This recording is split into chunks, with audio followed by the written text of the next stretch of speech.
Well, welcome, brothers and sisters, and anything in between. We're meditating again with um, WeAwake, and we do this because we get really good feedback that it really helps, and you guys appreciate it. So thank you for doing that. And there is tons of experiential data and scientific data that when people meditate together, it creates a field. And the field doesn't, you don't need to be in the same room together. It seems to be non-spatial, non-linear, not temporal. It just happens at the same time, whether you're in the Philippines or in Japan, the United States, or wherever you might be. So that's why we do it. And today we're going to listen to track 2 of EcoMeditation, which is we just selected this one because we really like it. It's very powerful, and it goes to deep delta, then synchrony with gamma. Anyway, it's pretty complex. It's done by our wizard, Leigh Spusta, did this meditation. And the first track, if you're interested in getting this, is a guided meditation by Dawson Church, in which he uses the entrainment sounds and does this tapping technology that has really been very successful in helping people with PTSD and that sort of suffering. So we think it's even powerful when you add the brain entrainment. The brain entrainment just seems to make all this stuff work better, whether it's meditation or thinking or reading or tapping or doing Tai Chi or yoga or whatever it might be. It just opens the brain to really profound frequencies that works with whatever practice you're doing. So this track is 22 minutes and 40 seconds. And I'm going to sit up straight. A friend of mine said, when you meditate, get the posture like you're a king or a queen or a prince or a princess you see in these statues, in these temples, or just, and there's a reason for that. It's not just because it looks cool, but it seems to help if your spine and all your energy points are in alignment, and then it just makes it a little more functional. If you can do it, if you can't do it, it's okay too. But so let's relax our whole bodies. Just feel the relaxation in your shoulders, in your jaws, your mouth, your eyes. Breathe out tension, and let's roll.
Well, that was beautiful for me.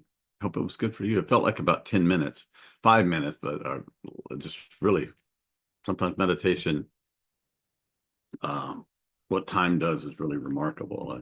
A half hour can seem like 5 hours, or 22 minutes can seem like, a very short time. So consciousness is a mystery, and all our scientific efforts still haven't really figured out what it is. You know, we call it the hard problem of consciousness. But what I did today in my meditation is I just relaxed and said, I'm not gonna try or do all the stuff. I'm just gonna let being itself be the boss, and I just don't have to deal with it. So that's really nice. Being is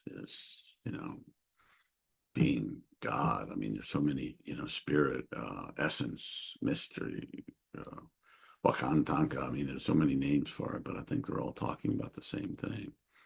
But one thing it came to me that a lot of times when we have significant breakthroughs in creativity, for example, we do a lot of struggling, and then when we stop, just then the answer arises.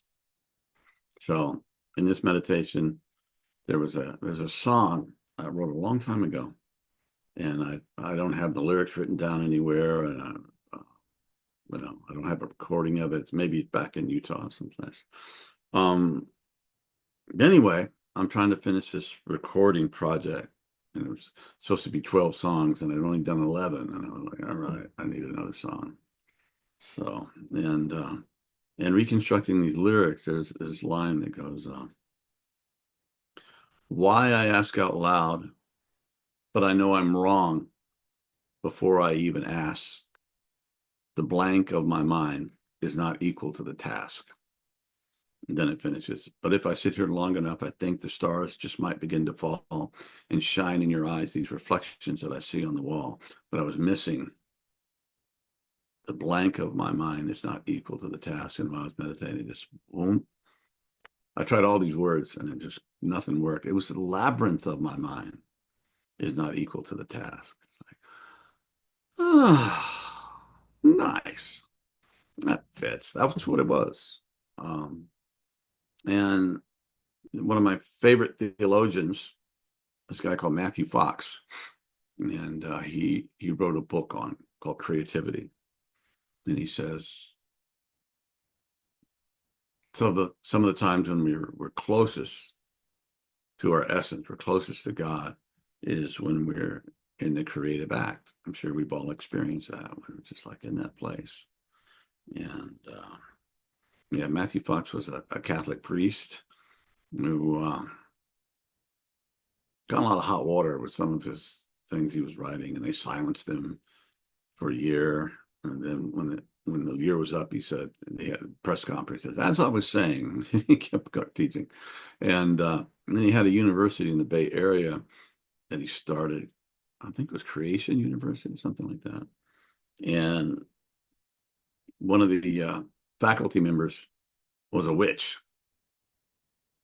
And, the church is like, we don't get witches to teach, we burn witches, so they anyway, they put a lot of heat on him for that. And witch is just a wise woman, okay? She wasn't, a broomstick casting spells and doing things like that. It's just, touch with nature and, a wise woman. So he became a Episcopal priest and continued his work. But Matthew Fox, remember that Creativity is the book. And yeah, I met him one time. He's a very super humble, sweet man. I mean, he had this place in Oakland, like right in the inner city where he started the university. He wanted to be right there. And I was going to go to a talk. First time I'd ever had the opportunity to see him live. And I got there like, I don't know, half hour early. And this little old guy was setting up chairs and it was Matthew. So we got to set up chairs together for a half hour and connect, and it was just a dear soul. So thank you, Matthew. So yeah, when we meditate, just relax, be easy on yourself. You know, sometimes you get so caught up in trying to do it right or trying not to think or trying to blah blah blah. There's a lot of stuff, and it just gets, it's not very productive. I mean, it can be productive. You can train your mind to shut up a bit, after with practice, but just that relaxation into just being your essence, what we are at the deepest part of ourselves, beyond our ego selves, that are made up of our memories and our stories and our experiences, and we put this all together, and we get the sense of, that's who we are, and in a superficial sense, I guess that's who we are at some level, but at a deeper level, it's a mystery, and it's not that, but it is. I think Hamid, or A.H. Almas, we've been doing a series of conversations with him on the podcast, Deep Transformation. And I think we've done 10 so far. We've done 8 in this thing we call the Wisdom Series. And he's a sage. He's a Buddha. He's a person who woke up. So it's a tremendous, I don't know, awesome thing to be able to study his works and then talk to him. It's like, you're reading Plato, then you get to talk to Plato or something like that. It's like, that's cool. So, and my co-host Roger is on a 2-month retreat. So it's given me a lot of time. So we're not doing any podcasts for a couple of months. So it's given me time to sink into his writings. And he talks about, he takes, he puts a lot of importance on our individuality, that and unity. And they're both different sides are of the same thing. They're not contradictory. It's paradoxically they're the same thing, and that beyond our ego selves or our constructed selves or our false selves, however you want to say that, there is a essential self that sometimes that we can tap into through our sheer dumb luck, grace, our practices. Uh, One of the things that Hamid teaches is deep inquiry, just really going into the question, well, what is this? What am I feeling in my body? And just follow it down. And it starts to open up if you're, if you ask the right questions, uh, you know, look deeply, it seems that things begin to reveal itself. But he talks about that we have an essential personal essence, okay, or it might be called the soul. So that's very real. And he calls it a pearl of great price when we discover that and we experience it, not merely as an intellectual idea, but as a felt sense. Oh, okay. It's a homecoming. And yeah, so that's what we do in our practices. We let our hunger and our desires just relax into being, and then let go and let God, you might say. And a lot of people have said that. But anyway, not a bad way to put it. So anyway, I will stop rattling. And I wish you, remember that was EcoMeditation. And it's 2 tracks. And the other track is the guided meditation and with the tapping and all. And it's great for PTSD and other things. And Dawson Church is extraordinary man, extraordinary individual. So if you're interested in that, get some. And thank you for being with us again. Or if you're here the first time, thank you. We love you. Blessings on you. And have a wonderful day. And as Julian of Norwich said, all shall be well. In her deep revelations, that's what she came to, no matter how chaotic and how awful things seem to be on the outside. All shall be well. Know that. Experience that. Anyway, I'll shut up now. I really will. Bye.